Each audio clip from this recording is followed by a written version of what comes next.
just expressed my interest moving to the US and spearheading it for the company. Where does someone who just starting out, let's say they got 500,000 or 1 million to play around with, how would they get going in that world? I would start with something small. Like, you can always start in real estate with house hacking even. We want to get to 250 million assets under management, so 10x in the next 5 years.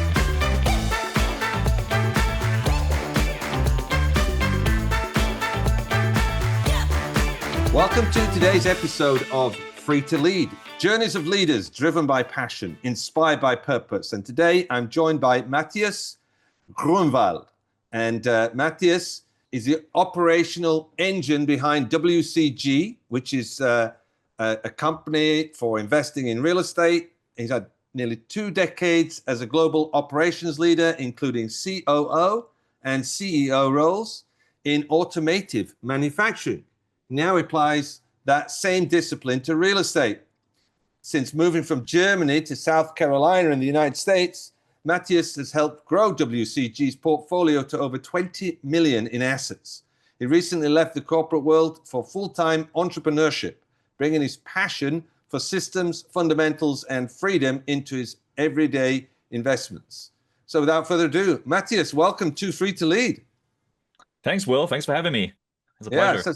Yeah, that's quite a journey, right? From automotive manufacturing to crossing the pond, as we would say in the Air Force, crossing the pond to America, and then now in real estate. So give us a little bit of backstory, how all that happened. Yeah, that's quite a story, isn't it? Because even the people nowadays, I tell, I was an executive at an automotive company, and then now do trailer parks. Everybody's kind of shocked about that, but there's a major reason behind that why we're doing things like that. So I always was, striving for innovation and like just looking for the next big thing I want to achieve in my life, obviously. So I started very young when I was in Germany, like at that company that I eventually moved over from Germany to the US. So in Germany, you have like the dual system, right? You go to school and the company sponsors like your degree basically, and you get like a technical degree while you're going to school and actually work for a company and they sponsor it. So I did that for that company at that time back in Germany. And then which car manufacturer, if it's a car manufacturer? It wasn't a car manufacturer. It was a supplier for a car manufacturer. So they were called Isolite, and we did heat shields for all the car manufacturers like BMW, Mercedes, even like the ones in the US, did a lot of parts. We did parts of Ferrari, for Bugatti, like the Veyron we did parts for. I actually worked personally on the parts of the Veyron as well. So like really cool stuff we worked on.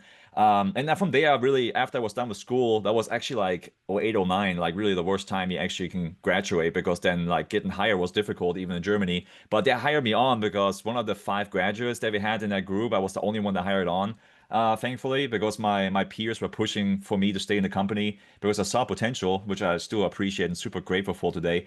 And then from there, like I worked my way up within the company in Germany. And then from basically prototype technician went to like supervisor and then plant manager in plant 2 in Germany, which was for the mass production facility. And I managed, 3-shift model manufacturing at that time. And at some point, like I saw in the newspaper that we are going to expand to the US because we have an opportunity to supply BMW with the biggest facility they have in the US in Greenville, South Carolina. And I still remember vividly, like I was on a Saturday, I was programming a robot, with my partner there, and still today a friend. And I saw our CEO walking down the hall, and he was like in jeans and like t-shirt. I never saw him outside of a suit before. I was like, oh man, Matthias over here, same first name as I have, Matthias. Mr. Kroll is his last name. So I talked to my friends like, oh man, I saw this in the newspaper that we're gonna expand. I would really love to check out the US. I always dreamed about going over there and just like want to do the next big thing. I felt like a little trapped in my hometown. And he was like, come on, man, go over there, talk to him. And it was one of those crossroad things, where you're like, okay, either you do it, if you don't do it, you regret it at some point. So I was like, okay, let's talk to him. So I was basically bringing up, my background. We never talked face to face before. It was a bigger company. And then I just expressed my interest moving to the US and spearheading it for the company. And he was like, oh yeah, that sounds fantastic. Do you speak English? And I started speaking English with him because I could speak English from school and like, movies and stuff. Not as good as today because I have more practice now, but I was good enough. And little did I know he didn't speak English at all. And he was just nodding like, oh yeah, sounds great. And then later, since we were never international with that company, that supplier was always like Europe and like main business was in Germany. He didn't speak English. Our CFO did, but the CEO didn't. And then I didn't know that. And then nothing happened for like 2 or 3 months. I was like, yeah, they probably brushed over me. And then I got a phone call from the CFO, and he was like, I heard that you talked to Mr. Kroll about your interest in moving to the US. Are you still in it and interested? And I'm like, absolutely, sir. Where do I sign up? He's like, well, we're gonna fly next Tuesday. Pack your bags. I was like, oh, that's quick. So I think it was like a first day. It was like a couple of days later. And then it was like, just let's check it out. No commitment yet, but we would love to have you on board. And the rest is history. We opened a facility up in Greenville, South Carolina, right down the road for BMW. Has a big facility. They're building all the SUVs there, here in Greenville, where I still live today. Um, and then I was the plant manager initially. We had an executive there, and then I moved to the executive position later as he retired from his job. And then I did chief operating officer at that time, directly reporting to the top management at the headquarters here in Germany over there. So yeah, and then at that point, I worked my way up. Really, I felt like, okay, now what's next? I'm in an executive position. We expanded from Greenville also to Detroit, Michigan. I ran that facility. I did Monterrey, Wow. Mexico as well. So I ran 3 facilities across 2 countries in North America, which was a blast, by the way. I mean, that was exhausting. That was very stressful, but I was like, this can't be it. I mean, I'm only like mid 30s, I was Yeah. like 33 years old or so, and I was like, man, so there must be something else. And I had always like entrepreneurial fire in me, and I was like, I run this company, I make my bosses rich. What's next? And then I was literally Googling during the COVID times when things slowed down, like, how do the rich get rich? And I was like, oh yeah, real estate. And I always like real estate came up. And I was like, man, let's try this real estate thing. And I started reading books like crazy in during the COVID times. I think I read like 70 plus books in the first year. That was crazy. Just reading constantly, listen to podcasts. And then at some Yeah. point, like in late 2021, we did offers on multifamily units like duplexes in our area. And then one deal fell out of contract right before Christmas Eve. And then I was like, oh, that's an opportunity. They probably want to get out of contract here soon. And I did a low ball offer and I jumped on it. That was our first property we ever bought. So, and Yeah. then early 2022, we closed on that duplex. And fast forward to today, we bought another fourplex right after. Then I bought a 26 unit apartment complex, 27 unit RV park, and then we bought about I think it's 15 mobile home parks now. We have I am involved over 600 units after a couple years later. Like 3 years later, Mm. we added over 600 units that we're managing. So my partner Tim Woodbridge, he's the acquisitions visionary extraordinaire, and I'm the operational guy since I have operational experience right at WCG Investments. And my other partner Vinny Carriers, he's the investor relations marketing guy. Everybody moves within their like world of expertise and like their genius, their personal genius, so to Yeah. speak. That's why we founded WCG Investments. What the WCG stands for: W for Woodbridge, the C for Carriers, and the G for Gruenwald. It's my last name. Great. Yeah. So what we do, we really transform mobile home park communities. They're struggling by neglected, previous owners. Upgrading infrastructures, turning vacant homes over, renovating homes, paving roads, new landscaping, security cameras, tight management, tight leasing to make sure no riffraff goes into communities.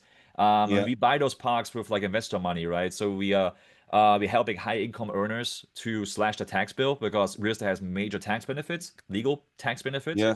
Yeah. And also like doubling their money within 5 years, as well as we creating a lot of value. We can refinance the money out, then invest the money back, and we keep the deal for cash flow long term. So that's what we're doing at WCG Investments right now. So that's kind of like the Great. last 18 years within like 10 minutes Yeah. Wow. compressed. Yeah. That's quite. It's quite.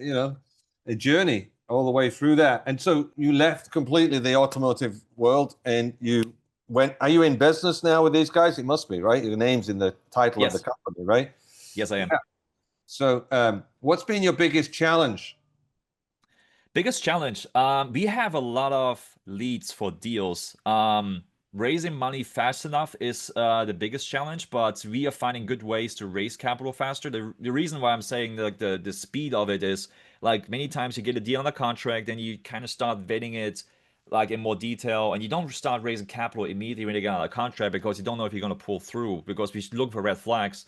Once we get out of that, then you maybe have like 60 days left until you close. So you have to raise sometimes like $2 million in like 60 days. So it's a sprint every single time. So right now, since we have so much deal flow, we're actually moving to a fund structure. We're consistently raising money, but then you have the Yes. opposite of the problem that you always have to have deals in the making, which we have that now. That's why we go into a fund model, because now you have to keep making deals, because we can't accept money at any time. But then you have to make sure you always have deals to create that value, to pay the returns back to your investors. So that's the biggest challenge right now, and also get the word out there, because we've been, pretty early in our ventures, so to speak, a Yeah. couple years in, and especially with the last couple of years, commercial real estate has been really hit hard with the interest rate increases in the U.S. Obviously, so there's been operators that bought deals like prior to 2021, 2022, where they had really low rates, but now they have to refinance. And just so the audience know, like the commercial loans, they usually have like a 3, 5 year, sometimes 10 years, term, when you have to refinance them. They have a Yep. 30 years amortization, or 25 years sometimes, depending on lender, but you have to refi them, or like basically or sell the property. Mostly you do refi after like a 5 year time period. So if somebody buys something in 2020 for a low rate and now it's 2025, they might bought it like 3% interest rate. Now have to refi at 6 and might not cash flow anymore. So Yeah. a lot of investors got burned on those deals now, because they lost their money, because that also drops the valuation. So people get very picky who they're putting their money with, because they got burned in the past. Yeah. Thankfully, Of like when course. we started when interest rates were high, and they're actually ticking down. So we actually ride in the wave, so to Yeah. speak, at a different time frame. And it's always hard to time the market. Not saying any of the operators did anything wrong in the past. They maybe should have underwritten their deals maybe more conservatively, but I think nobody expected that the rate's going to double in the like in 2020, before COVID-19 hit. So Yes. that's the biggest challenge, just to like raise capital fast enough, especially for like all the also political turbulence, with the tariffs. And we have a lot of investors, they are super interested in investing. They're like, I just want to see how this turns out with the new administration, with the tariffs and cost of living increases and stuff like that. I'm gonna hold my money tight to my chest for now. So you get a lot of rejection based on like politics as well, So those are the Wow. biggest challenges right now. Yeah. Well, I can hear as I'm listening to you, with your systems background, that you could create a system. It's like two systems that need to work together. One is in gathering potential investors, right? And so that you say, oh, the deal's here.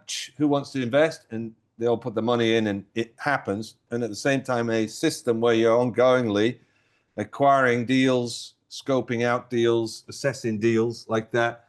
And at the same time, the kind of what's going on all around that is the interest rates for everybody. So if you put that together, you kind of have an overall system with these systems inside them. I can hear you. Excuse me for saying this, but with your German kind of logic and thinking, you're world renowned for your excellence in systems and designs and automation. What do you That's hear in correct. that when I say that? Is that something you're already at work on, or? Totally, yeah. That's actually exactly my position at WCG Investments. It's just creating the structures and the processes. From what I learned from my W-2 back then, is my corporate job is identify where we're struggling, where the challenges are, and build processes around it, and basically creating habits. It's like the same if you want to run a marathon. You're not gonna just go sign up for one next week, and you're gonna fail. But how do you Yes. get there? It's by easy, boring steps, building a process to say, okay, you know what? I'm gonna start. I'm gonna start walking tomorrow, just a mile. Not even running. I'm just gonna walk a mile. Get that little dopamine hit. I did it. Then the next Yes. one, let's run half a mile, and then I run 1 mile the third day or whatever, and slowly Yeah. get up to it. And as you looking back, at some point you're gonna run 20 miles, and at some point you achieve the marathon. It's the same thing in business. Like you're not gonna start raising capital day one, $2 million for the first deal. You maybe just raise 200,000 or $100,000 from friends and family. But then next year might be $400,000 to raise, and next year after is $800,000 raise, Mm. capital raise that is. So it's all about like building those processes and actually move. As you go, it's never going to be perfect. You always have to pivot as you do bigger deals. Some deals, have bigger problems, and you have to, make sure your processes are tight. And there's a lot more volume. If you buy those bigger deals, you're getting 300 tenants at the same time Wow. sometimes. And if they're mismanaged, that's 300 problems, 300 babies you're gonna inherit.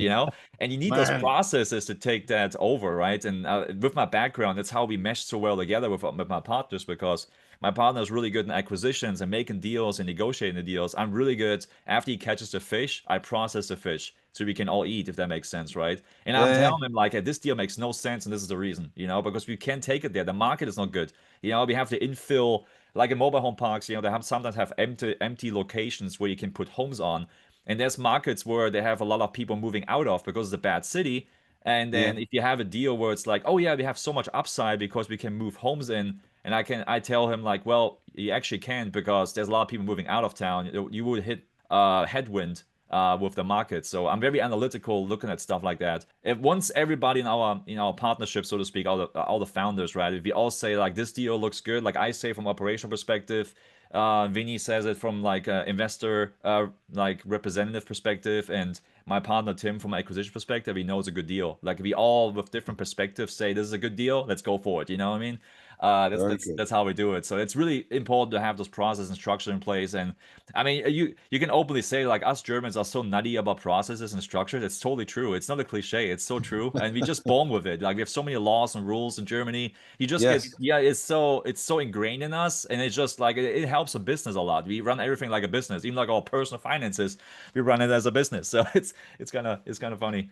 Joking aside, that's the kind of if a business is a collection of systems, right? So if you've got that kind of thinking, that kind of strategic mind, and the way you put it all together, that's very, very valuable. Very valuable, and something for others who don't have that. And if you know yourself and you don't have that, it's something to develop if you're going to grow a business. Otherwise, you're just going to do more of what you do, and it's not a system. You're stuck in there. And I quite often work with entrepreneurs, and they've kind of reached the lid of what they can do. They need to break into that other world, that world of systems, that world of creating other people taking stuff on, but owning it, not just doing stuff that you're telling them to do. So somebody listening, let's say we've got some entrepreneurs listening, and they're doing pretty good at what they're doing, and they've heard this about real estate, and they kind of know it's a good thing to get into. And so how would you advise somebody who's not done that? Maybe done a little bit of whatever they've done, but where you are right now is like that business has developed. I think you said it's 20 million in assets, right? So where does someone just start now? Let's say they got $500,000 or $1 million to play around with. How would they get going in that world? I would start with something small, like you can always start in real estate with house hacking. Even house hacking is a common strategy where you basically buy a property that's multi-unit and you move into one, be like the on-site landlord. If you don't want to do that, you don't want to share walls, completely fine. Buy a duplex, rent that one out. Like I did. For me, it was very successful. So you run like a mini business and treat that duplex, that 2 unit, like a 200-unit apartment complex. Like run the financials that way, run the bookkeeping that way. It's not going to take that much work. It's somewhat passive once it's stabilized. But running as a business, like have the cadence in place of like, hey, every week I do bookkeeping reviews, like just 10, 15 minutes. Just go and get into the habits of updating or uploading all the receipts right away. If you have any expenses, run it as a business, because if you come in that habit at a 2 unit, if you run a 2 unit that way, the 200 units actually becoming easier. And the reason for that is, it sounds kind of paradox, but the reason for that is at that point you have people on staff and you can teach them how to do it, and they buy back your time. And it's actually with a Yes. 200 unit, you have a lot of income coming in where you can pay people. But Yes. in my opinion, and everybody does a little bit differently, but in my opinion, I always like to do things myself first so I can train somebody how to do it and delegate it effectively because I know what to expect from that person. Even when I was in my corporate job, when we got new equipment like lasers, like a brand new 5-axis laser, I ran it for half a day. Just I want to see how it works. So if I Yes. can, I can tell my managers how it's supposed to run, and they know what can be expected from their operators, etc. If somebody says, "Oh, we cannot put 800 parts per day a day," I'm like, "BS! I did it yesterday. I'm an office guy. You know what I mean? I mean, Yeah. it's just Yeah. like one of those things. Same thing. Like if I do property management myself on a duplex, I know what to expect on the property, like on the 200-unit perspective, because it's basically the same thing, just on a much larger scale, and I can manage the property managers because I do the same thing on a small scale. Because the question is going to be the same. You have 2 toilets in a duplex, you have 200 toilets in a apartment complex. Yes. The toilets are the same. Yes. Yes. It's quite ironic. So actually deals become easier as you get bigger because you have the bandwidth and the capacity, the monetary capacity to hire people. But you have to be able to manage them. And if you have absolutely no idea what you're doing, it's important also to hire the right people, with the experience, because at some point you should be the visionary, the architect of your business, and hire Yes. the experts that are even better than you in that job. But in Mm. order to effectively manage those people, you have to have some idea what they're actually doing all day, if that makes sense. So Yes. that's how I Totally. approach it. Very great. Very great. So speaking of vision, where do you see yourself in 5 years' time? Man, we want to get to 250 million assets under management, so 10x in the next 5 years. That's our goal. So we have a lot of irons in the fire right now. We want to house 5,000 families by 2020, by 2030, the next 5 years, which is about $250 million assets under management mark. And then our big goal, like in like 15 years from now, we want to house 10,000 families. So. Of course, with mobile home park industry, we're housing a lot of like more lower income families or middle class families, and affordability is an issue in the United States. So we want to create affordable, safe housing for people. So the next couple of years, we want to get to 5,000, and then shortly I want to get to 10,000 families housed safely and affordably. So that's our big goal right now. Very good, very good. And it just something separate out for you. So there's a vision and there's goals, right? Goals need to be inside a vision to have power, right? So, and what are goals? Goals are telling, I reach this goal, I reach this goal. If it's inside a vision, so it has power, right? And it tells you you're on track.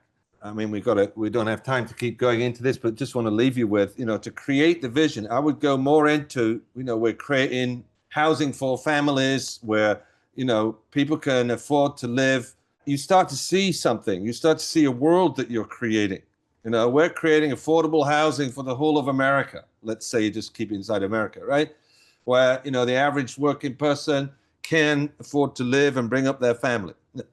I just made that up, right? But you can kind of see that, Yes, right? absolutely.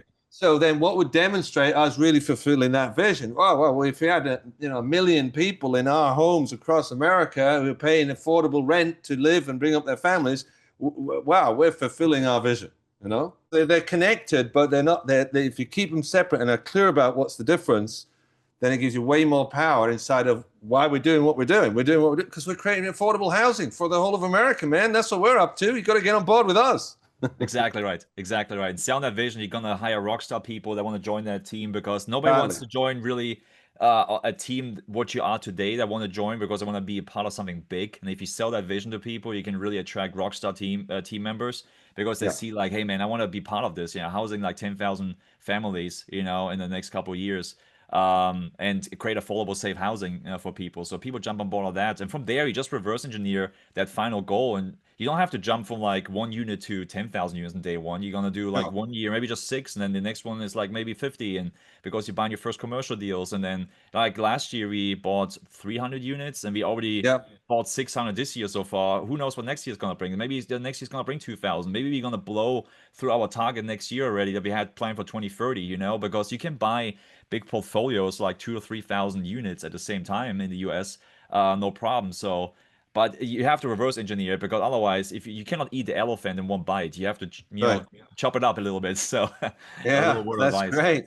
Yeah, well, I can see we could keep going, right? We're gonna have to draw it to a close. Matthias, how do people reach you if they want to help invest with you, or they want to even sell to you, or they want to just find out more about how you got to do what you're doing, and how could they do it? How would they reach you? Sure, yeah. So I'm very active on LinkedIn, on that platform with my name, and also Facebook and Instagram as well. So feel free to reach out there. You can also hop on our website, wcginvestments.com. There's a contact form there. It goes straight to our executive assistant. He's gonna, of course, find you guys to me if you have any questions. But feel free to reach out on the social media platforms, and all 3 of them. Send me a message. I personally manage those platforms myself. So you're gonna get a personalized message from me, not from anybody else. So yeah, feel free to reach out. Happy to help. If you don't want to invest and just want to tap into my brain and see how I did things, happy to help. I'm not gonna charge anybody anything. I'll love to help people. So feel free to reach out. Oh, that's clear. That's clear. This is called Free to Lead. Journeys of leaders driven by passion. You can hear that. And inspired by purpose. You got a purpose, and you can see it all coming together. So it's been a real joy having you on the show, Matthias. Thank you so much. Thank you, Will. It was a pleasure. It was so much fun.